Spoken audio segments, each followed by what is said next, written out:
Fantasmer ? Moi ? Mais c'est horrible. Mais bien sûr. Bienvenue sur Ta vie en rose, le podcast qui parle de tout sans tabou. Je suis Anaïs, psychopraticienne, et je vous souhaite la bienvenue. Bonjour à toi et bienvenue dans ce nouvel épisode du podcast Ta vie en rose. J'espère que tu te portes super bien. Je suis comme chaque fois de tous les 15 jours ravie de t'accueillir sur cet épisode qui en plus va traiter d'un sujet qui comme d'habitude me tient particulièrement à cœur. Je fais comme d'habitude ma petite présentation rapide pour ceux qui me connaîtraient peu, voire pas du tout en fait. Déjà bienvenue doublement sur ce podcast si tu ne me connais absolument pas. Je suis Anaïs Collin, psychopraticienne sur la ville de Caen, mais aussi en visioconférence.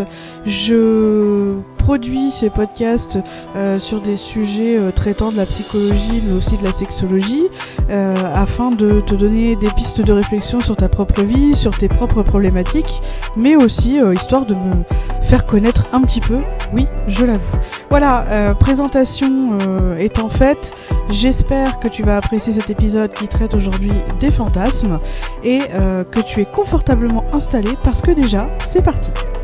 Donc comme tu peux le voir par rapport au titre de ce podcast et puis évidemment, je viens de le dire tout simplement, je parle aujourd'hui avec toi des fantasmes puisque je pense que c'est un sujet assez commun maintenant dans notre société, mais je pense que parfois il est pris sous le mauvais angle, donc j'ai décidé aujourd'hui de t'en parler un petit peu plus en détail. Alors je vais pas non plus rentrer dans tous les détails parce que les fantasmes aujourd'hui je vais évoquer ceux qui sont conscients, parce qu'il y a aussi des fantasmes inconscients qu'on éprouve. Alors tout cela ce sont des hypothèses évidemment, mais il y a toute une partie de fantasmes inconscients qui nous animent depuis d'ailleurs toujours. Simplement je ne vais pas ça ferait l'objet d'un podcast tout entier, donc je ne vais pas l'évoquer ici. Moi je vais m'en tenir aux fantasmes conscients et aux fantasmes qui concernent la sexualité, puisque c'est le but de cet épisode. Et d'ailleurs ces fantasmes, on se demande souvent d'où ils viennent, pourquoi, comment, déjà ils peuvent être divers et variés en fonction de ce qu'on a envie de faire, pas envie de faire, en fonction aussi de notre éducation, parce que plus on nous interdit certaines choses, plus les fantasmes peuvent être un petit peu plus présents, ou au contraire très refoulés, et du coup ça peut impacter la sexualité. Mais en tout cas les fantasmes sont divers et variés. Alors ils peuvent parfois porter sur quelqu'un. On voit quelqu'un, que ce soit dans la rue ou autre, il n'y a pas forcément de conversation avec cette personne, il n'y a pas forcément de séduction, mais en tout cas, on a envie de la personne, on a envie de faire certaines choses avec elle. Donc voilà, ça peut porter sur quelqu'un en particulier, qui peut changer évidemment, on fantasme peut-être pas toujours toute la vie sur la même personne. Et puis parfois, les fantasmes peuvent aussi porter sur une pratique en particulier. Alors par pratique, j'entends une pratique sexuelle, ça peut être des pratiques comme le 69, la fellation, le cunnilingus, la soumission, d'autres pratiques. Il y en a tellement de possibles, le fétichisme, des choses qui sont tout à fait possibles à fantasmer, et donc ils sont parfois présents depuis longtemps, ces envies, ces fantasmes, souvent aussi depuis l'adolescence. On a des envies qu'on ne réalise pas toujours quand on est ado, ou quand même plus tard à l'âge adulte, donc elles restent dans un coin de notre tête, alors soit très présentes, soit de temps en temps on y pense, et puis ça nous fait envie, mais sans plus. Et puis parfois ils sont tout récents, ils viennent avec le temps, l'évolution aussi de notre sexualité, parce qu'au cours de notre vie, notre sexualité elle évolue, donc on a parfois des fantasmes qui sont vraiment tout récents. Chérie, j'aimerais être nu et que des plantes me chatouillent le corps dans une grande salle. Voilà. Alors ces fantasmes, quels qu'ils soient, doit-on les réaliser ? Alors c'est une grande question parce que quelque part on a envie de les réaliser. Si on y pense, c'est que quelque part on a envie de vivre ça en vrai, en réel, qu'on a envie d'éprouver ces sensations-là. Mais il peut y avoir deux versants, c'est-à-dire que le réaliser, ce fantasme, ça voudra dire que il va peut-être y avoir un grand plaisir, un grand désir, et en fait on va passer un super bon moment en réalisant ce fantasme. D'un autre côté, ça sera plus un fantasme. Donc du coup, la réalité peut être alors encore mieux, on peut se dire finalement j'ai eu raison parce que vraiment c'était super, et d'un autre côté ça peut carrément nous décevoir. Ça va ? Ça fait 1 heure que t'es sous la douche. Tu te souviens quand on m'a passé du feutre indélébile sur tout le corps là ? On va arrêter. Tout ça pour dire qu'un fantasme, c'est justement délicieusement fantasmatique. C'est-à-dire qu'on l'imagine, on le met en scène dans notre tête, au cours parfois peut-être d'une masturbation. On imagine les tenants, les aboutissants, comment il se met en place. Des fois même il n'y a ni queue ni tête en fait. C'est juste que, sans mauvais jeu de mots d'ailleurs, c'est juste qu'on a envie de ce fantasme et qu'en fait on pense même pas aux à côté, on pense même pas à ce qui pourrait se passer après, avant. On a juste envie de ce moment qu'on imagine, quel qu'il soit. Chacun a ses petits moments comme ça fantasmatiques et qu'en fait ça nous émoustille et ça peut durer des mois voire des années à nous émoustiller. Ça peut durer très longtemps, donc surtout pas tomber dans la course à la performance, voir l'épisode 7 de ce podcast quand tu as de super performances sexuelles. Ne surtout pas tomber dans la course à la performance et vouloir à tout prix réaliser chaque fantasme qui se présente à nous, parce que les fantasmes font de nous ce qu'on est aussi. Ça nous permet d'avoir toujours cette imagination de type sexuel, et puis ça nous permet aussi d'avoir des plaisirs solitaires bien sympas. Du coup, doit-on évoquer ces fantasmes, ces moments imaginaires qu'on se repasse dans notre tête assez régulièrement? Alors, dans quasiment tous mes épisodes, je te conseille vraiment de communiquer, que ce soit avec tes proches, avec ton conjoint, avec tes enfants, avec ton psy.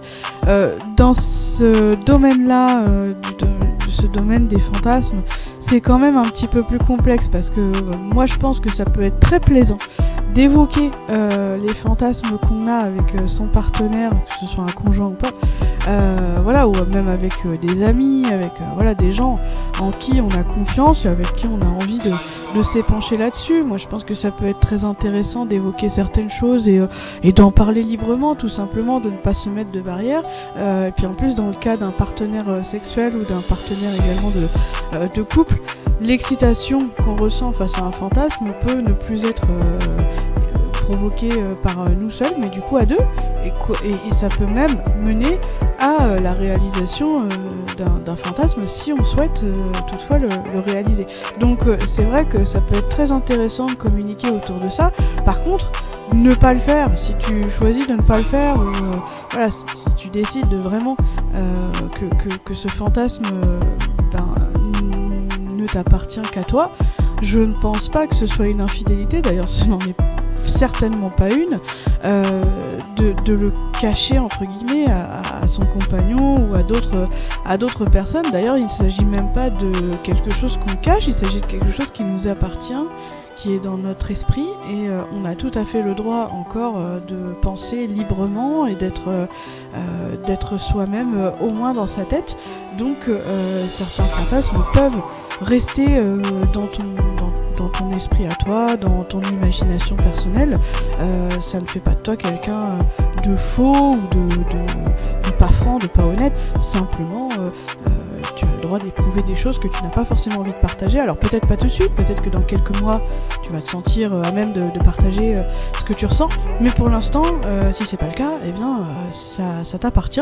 Et puis pareil, il peut se passer des moments où on peut avoir honte de certains fantasmes, justement. Tu sais, parfois mon cœur, j'ai envie de manger de la lasagne. C'est bien ça, j'ai envie de manger des lasagnes. Alors sache vraiment que tout le monde peut avoir des fantasmes qui paraissent hallucinants, délirants pour autrui, sauf que en fait, comme personne n'en parle librement, il se passe souvent un long moment avant que tu comprennes que tu n'es pas le seul à éprouver des envies bizarres ou des fantasmes qui te paraissent complètement hors de propos, inappropriés.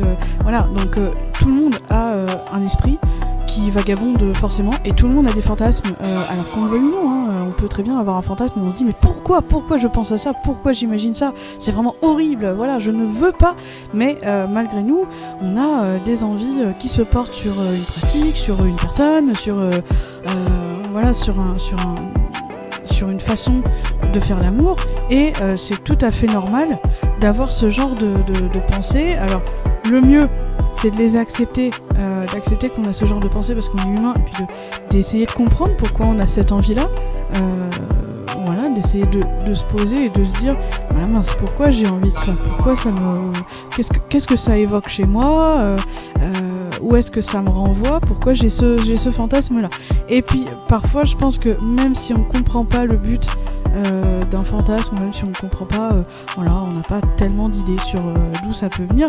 Je pense que tant que le fantasme ne met en danger personne, y compris nous-mêmes, attention, qu'il ne met pas des personnes en situation de malaise, qu'il n'enfreint aucune loi, et que tout le monde se porte bien pendant la réalisation de ce fantasme, je pense que vraiment on peut en parler avec la personne avec qui l'on est. Alors est-ce qu'elle va accepter ce fantasme ?